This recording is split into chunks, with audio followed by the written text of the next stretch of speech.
How's it going, people? So since Frostnite is scheduled to be released tomorrow, November 20th at 7 p.m. Eastern, I figured it'd be a good idea to show everybody the build we used to beat Frostnite last year, and I'm also going to show the loadouts that we used when we beat it. So before we jump into the loadouts, I did want to show what weapons we used. We usually use the pot shot in order to kill Miss Monsters. We also sometimes use the Xenon bow to clear out mobs of regular husk. If you don't have the Xenon bow, you could also use the deatomizer. One thing that's different from last year though is that we didn't have the plasmatic discharger. So although I haven't tested it yet, I feel like this could also be another decent weapon to use to clear out mobs. It's easy to run out of ammo in Frostnite, especially energy ammo.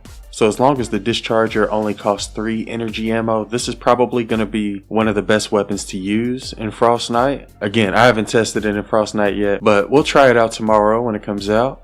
And the third weapon that we would use was the Baron, and we would have 3 movement speed perks on it, and that's going to help you get around the map quicker so you can farm for more items. It's also going to help you run away from Miss Monsters if you need to. So those are the weapons I would recommend using when doing Frostnite. So the way that we did it when we 4-manned it was we had 3 constructors and 1 outlander. The loadout that I used, I had Power Base Penny as my commander with the recycling team perk. And for our support team, we had Dyer, Base Kyle, Bomb Squad Kyle, Electro Pulse Penny, and Crossbones Barrett. And for our gadgets, we had Banner and Slow Build. You won't need Adrenaline Rush since we have coconuts. And you want to make sure that you have recycling on at least 2 of your constructors, because metal is sort of hard to find when it comes to Frostnite. But yeah, the reason I had Power Base Penny as my commander is because we wanted our building pieces to heal as much as possible. So that's why this is one of our loadouts. The second constructor on our team used Base Kyle with the recycling team perk.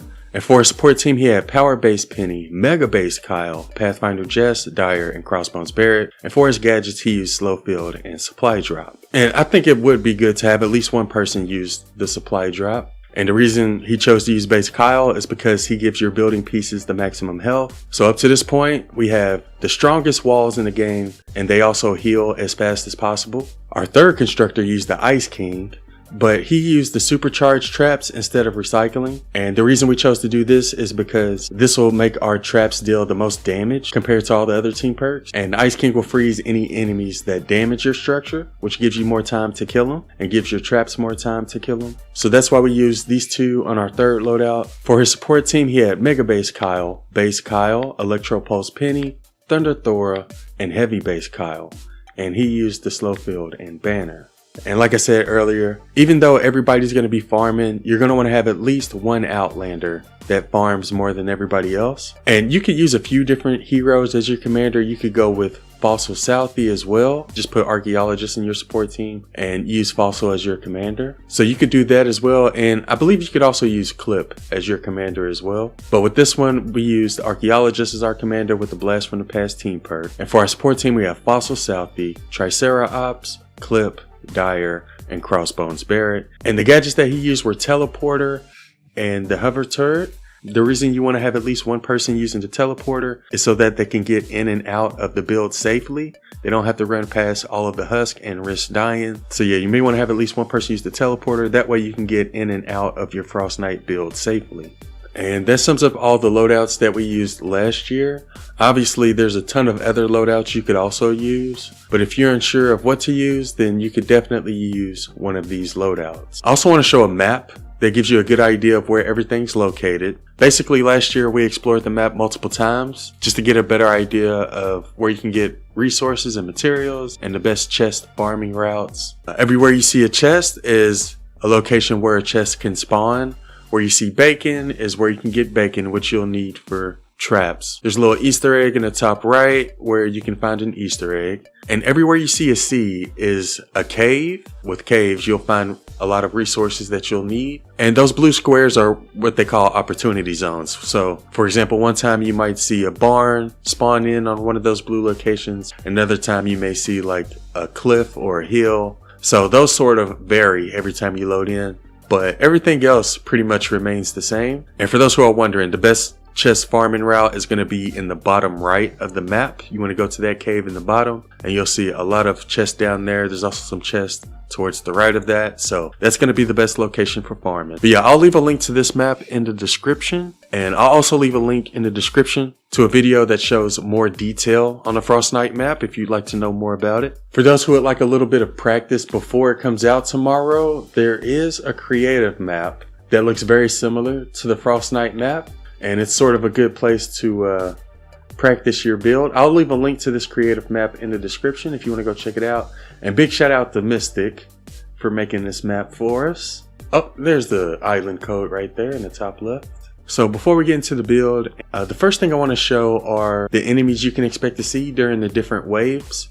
So I'm going to go ahead and pull up the wave spreadsheet. As you can see here, for the first 3 waves, you don't get any mist monsters or no elemental husk. But the 4th wave is going to be a full lobber wave, so you may want to get your lobber shield up before then. For 5, you get some flingers and takers with no element. For 6, you get flingers and smashers with water element. For 7, you'll get some smashers and propane tanks with no element. On wave 8, you get your first mini boss. And there'll also be some takers. So you will want to have at least one person take care of those mini bosses. And basically what they do is they take the mini boss to the edge of the map, make them run over the edge, and then they'll continue farming or helping with the Frostnite build. So that's sort of what you do when it comes to mini boss waves. You just want them to run off the side of the map. On wave 9, you have a heavy taker wave. For 10, you get some takers, smashers, and propanes with the fire element. On wave 11, you get 2 mini bosses, as well as some propanes and lobbers. And again, on mini boss waves, you're going to want to have people coming back to your build. Look for the mini bosses as soon as they spawn in, and then run them to the edge of the map and make them fall off. On wave 12, it's a heavy propane wave with flingers, smashers, fire element. 13, you'll have some takers with some fire element husk. Wave 14 is a heavy smasher wave, and you also have some fire elemental husk. On wave 15, you'll have a lobber wave with some propanes, takers, and smashers, as well as fire elemental husk. On 16, you'll get some more propanes, takers, and smashers with nature husk. And on wave 17, you'll get 3 mini bosses, as well as fire enemies. And since this is a mini boss wave, you're going to want to have everybody come to the build before the mini bosses spawn in. That way you can take them to the edge of the map immediately, and they won't deal a whole lot of damage to your base. But yeah, wave 17 is also a mini boss wave. Wave 18 is a heavy lobber wave, which you should have your lobber shield up by then, so that's not going to be an issue. You'll also have water enemies on wave 18. On wave 19, you'll get some takers and smashers with some more water enemies. And on wave 20, you'll get 4 mini bosses, or sometimes 3 mini bosses. I want to say 3, but you'll get some water elemental husks. And just like with the other mini boss waves, you're going to want to lead them to the edge of the map. So to sum things up, you want to have your lobber shield built before wave 4. Wave 8, 11, 17, and 20 all have mini bosses, and you need everybody to make sure that y'all are ready to take them to the edge of the map before they spawn in. That way, as soon as they do spawn in, you can take them to the edge before they deal any damage to your base. But yeah, that sums up every wave you can expect to see in Frostnite. Next part we're going to do is take a look at the actual build, and Toxic's going to do it for us while we spectate. Yeah, so basically what you're going to do when you start off is you're just going to make like a very basic retrieve the data build, like what you would typically do for any retrieve the data. You just surround it in walls. You can, if you want, make all 4 of these windows, or if you just want to make one a window, that's fine. Yeah, the reason they do that is so you can put blue glow in the burner without having to go inside. You just put these triangles down, and you don't have to edit these triangles just yet. Like, you would typically leave these triangles unedited, which we'll get more into that in a minute. But for like the first 3 waves or so. Yeah.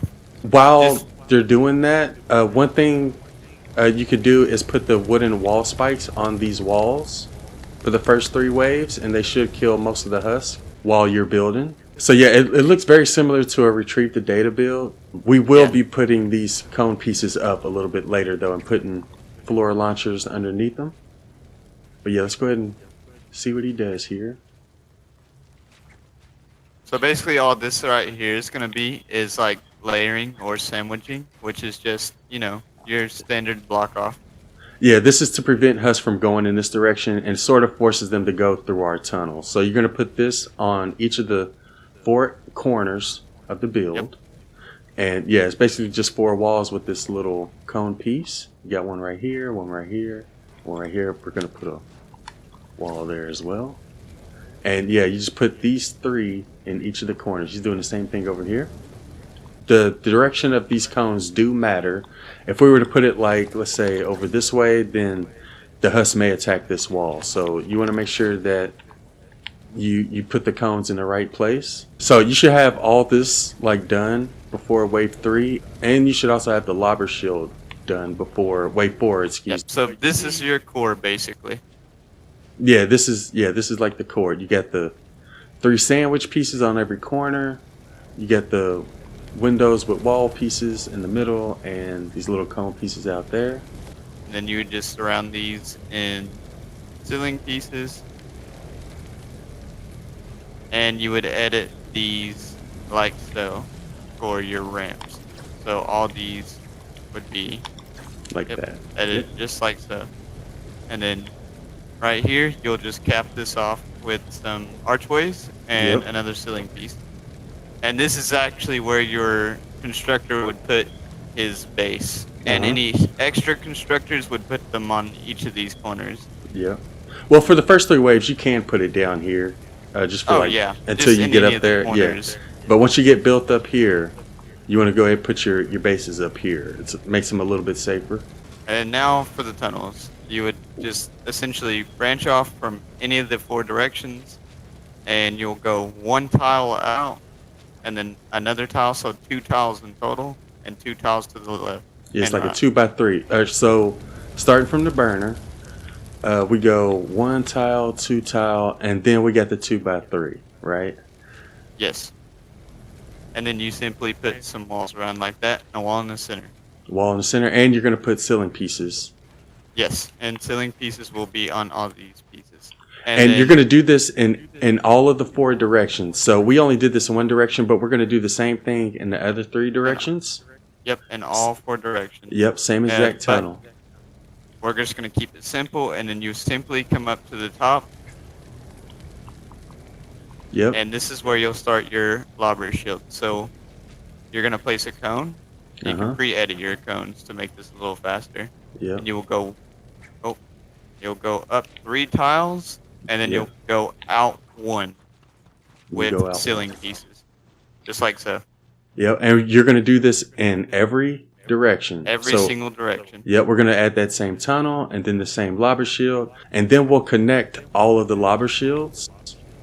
Yep, just like so. You'll simply come back down here to where your sandwich or block off is, and take 3 tile pieces and go around the edge of it, just like that. And then you will simply continue your lobber shield across them. And then you would do this for every single side. It's the same on every side.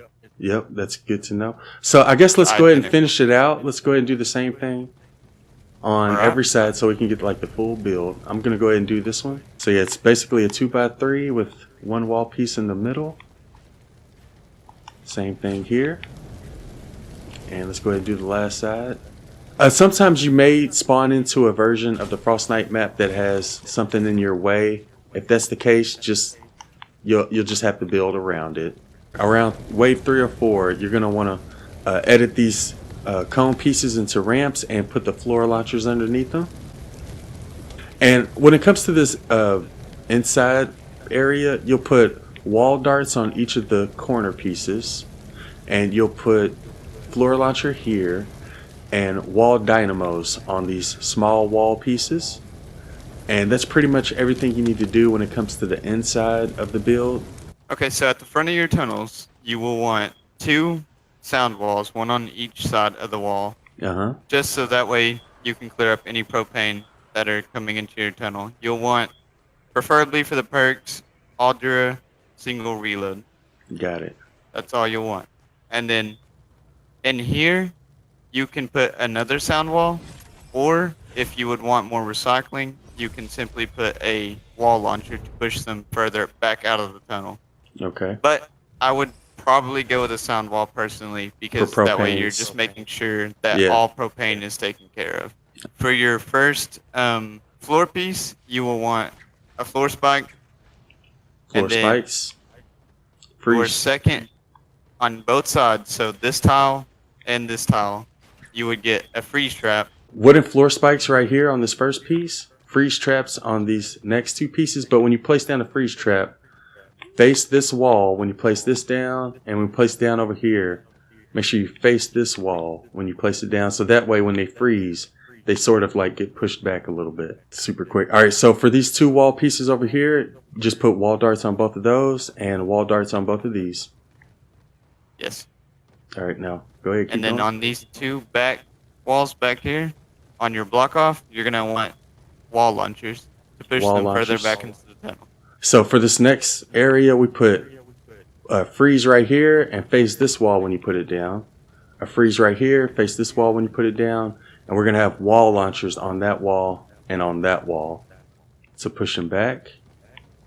And then on here we have wall darts, correct? Correct, yes. On this back wall, you will have wall darts. And then right And here then we have another wooden floor spike. another wooden floor spike. Yep. And then right here, you would have a tar pit. Yep. And this will be a ceiling tile. And then right here, you'll have your Floor launcher and wall floor diagonals. launcher. So what do we put on Yes. these walls right here? These two? I kind of forgot. These will also be wall dynamos as well as these low walls. For the tile above the tar pit, you will have a ceiling zapper. Uh-huh. And then for this tile right here in front of the wall darts, you will have a gas trap. Yep. The two ceiling pieces over top of the freeze traps will be ceiling electric fields. And then the front tile will also be a gas trap. And that sums up everything you need to know about the tunnel. All right, so yeah, here's what the finished Frostnite build would look like once you do all four sides. One thing I should point out that I didn't realize till just now is you're not going to want to build the whole thing out of metal. What we did was we built the initial structure around the burner in metal. And then for the lava shield, we would either use brick or wood, but you don't want to use metal for the entire thing. This is sort of what it looks like on the inside. Obviously, you're going to want to upgrade the pieces as well as soon as you get a chance. But yeah, there's the tunnel. Here's what the inside looks like. And yeah, that pretty much sums up the entire Frostnite build. Thank you, Toxic, for walking us through it. Of course, man, as always. Make sure we Definitely don't didn't mind to help. miss anything. If you do end up getting this specific Frostnite map, you will have this piece of terrain over here.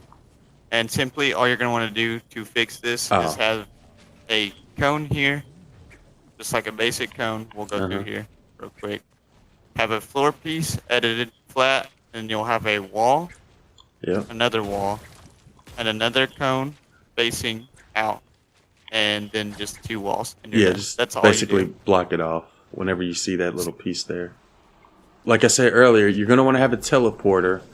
And you can put the teleporter anywhere outside, like one of the teleporters. You're going to want to set the other one on the inside. So that way, people don't have to run past all the husks in order to get inside. They can just use the teleporter.